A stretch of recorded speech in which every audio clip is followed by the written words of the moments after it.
உங்களை ஒரே ஒரு முறை நான் தொடலாமா? ஆனால் அங்கே அந்த கல் புரட்டப்பட்டிருந்தது.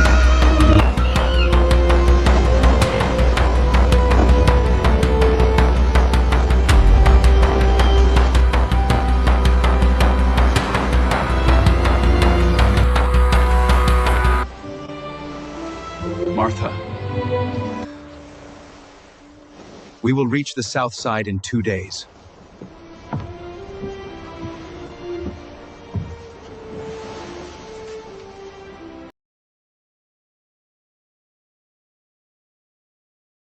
உயிர்த்தெழுந்த இயேசு முதலில் தொடும் பாக்கியம் மரியாளுக்கு கிடைத்திருக்க வேண்டியது.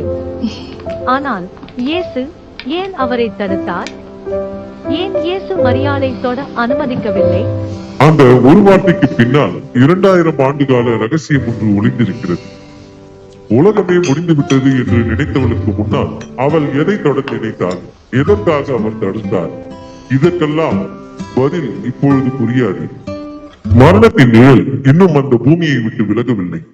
தன் போதகரின் உடலுக்கு இறுதி மரியாதை செய்ய அந்த அதிகாலையிலேயே வாசனை திரவியங்களோடு மகதலேனா மரியாள் கல்லறைக்கு வந்தார். ஆனால் அங்கே அந்த கல் புரட்டப்பட்டிருந்தது.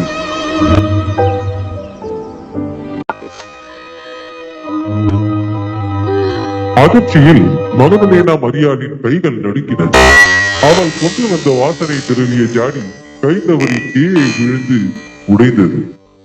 அந்த ஜாடியை போலவே மகதலேனா மரியாளின் உள்ளமும் உடைந்து போனது. தடுமாறி உள்ளே ஓடி பார்த்த மகதலேனா மரியாளின் கண்களுக்கு அங்கே இயேசுவின் உடல் தெரியவில்லை.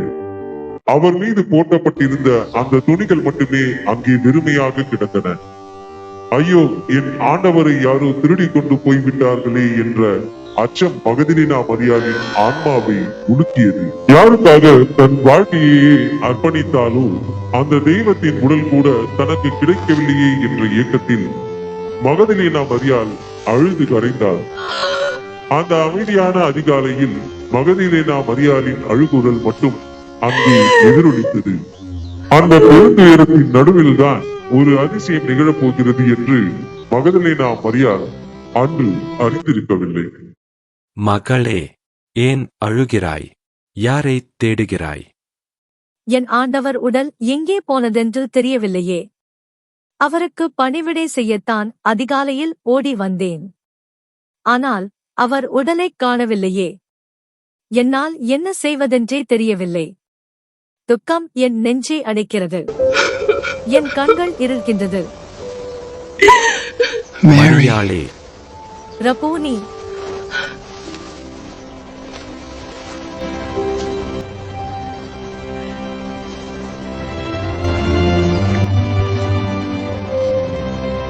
இந்த அதிகாலையில் உலகமே உறங்கிக் கொண்டிருக்கும் போது உன் விசுவாசம் மட்டும் உறங்காமல் என்னை தேடியது.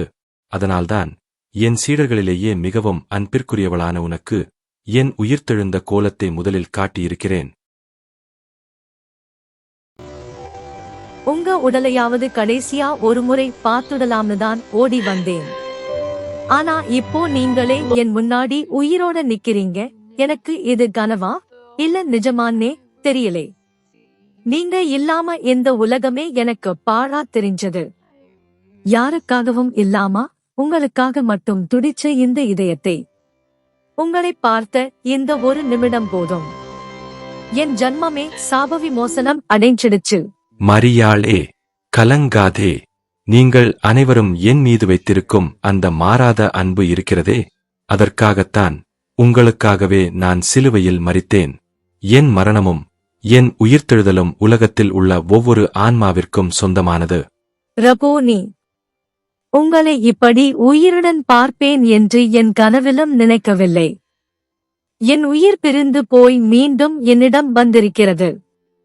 உங்களை ஒரே ஒரு முறை நான் தொடலாமா? அதற்கு எனக்கு அனுமதி தருவீர்களா? மரியாளே, நில், என்னைத் தொடாதே.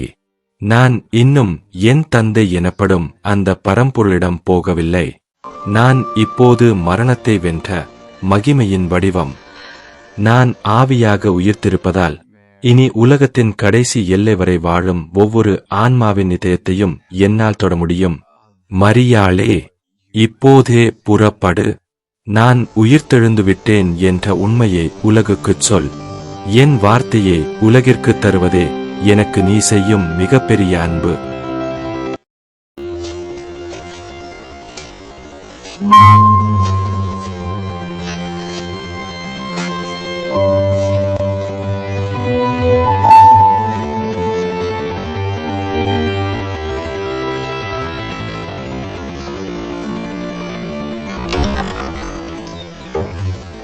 சகோதரர்களே, உங்கள் கண்ணீரைத் துடையுங்கள். ஒரு மாபெரும் அதிசயம் நடந்துவிட்டது. நான் ஆண்டவரைக் கண்டேன். ஆம், நம் போதகர் உயிர் தெழுந்து விட்டார். அவர் எனக்காக அங்கே கல்லறைத் தோட்டத்துக்கே வந்துட்டாரு. மரியாளேன்னு அவர் என் பேரைச் சொல்லி கூப்பிட்ட அந்த நிமிஷம் என் உசுரே எனக்கு திரும்பி வந்த மாதிரி இருந்துச்சு. உங்க யார்கிட்டையும் சொல்லாத ரகசியங்களை அவர் என்கிட்ட மட்டும் சொன்னாரு. மரியாளே, நீ என்ன பேசுகிறாய் என்று உனக்கே தெரியவில்லையா? அவர் இறந்து 3 நாட்களாகிறது. நீ எதை பார்த்தாய்? உண்மையாகவா அவர் சொல்கிறாய் இறந்து 3 மரியாளே? நாட்களாகிறது. அவர் இப்போது நீ எங்கே எதை இருக்கிறார்? பார்த்தாய்? சகோதரர்களே, போதகர் மரியாளுக்குத்தான் முதலில் காட்சியளித்திருக்கிறார். அதற்காக நாம் சந்தோஷப்பட வேண்டும். சகோதரர்களே, நீங்கள் விவாதித்துக் கொண்டே இருங்கள். ஆனால் போதகர் இயேசு எனக்கு மட்டும் ஏன் காட்சியளித்தார், என்னிடம் மட்டும் ஏன் அந்த ரகசியங்களை பகிர்ந்து கொண்டார் என்பது இப்போதுதான் எனக்கு புரிகிறது. அவர் சொன்ன அந்த பரலோக ரகசியம் என் இதயத்தில் ஒரு தீயாக எரிந்து கொண்டிருக்கிறது. அது உங்களுக்கோ அல்லது இந்த எருசலேமுக்கோ மட்டும் சொந்தமானது அல்ல. அது கடல் கடந்து செல்ல வேண்டிய ஒரு மகா ரகசியம். உண்மையாகவா து என்ன மரியாளே? ரகசியம்? து என்ன ரகசியம்? மரியாளே, து என்ன ரகசியம்?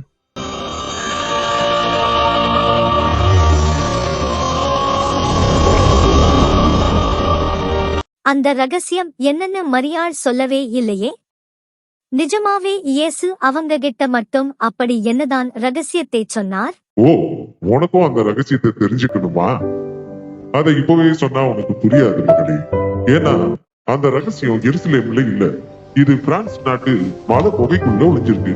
அவங்க வாழ்க்கை முழுவதுமே ஒரு ரகசிய போட்டுதான்.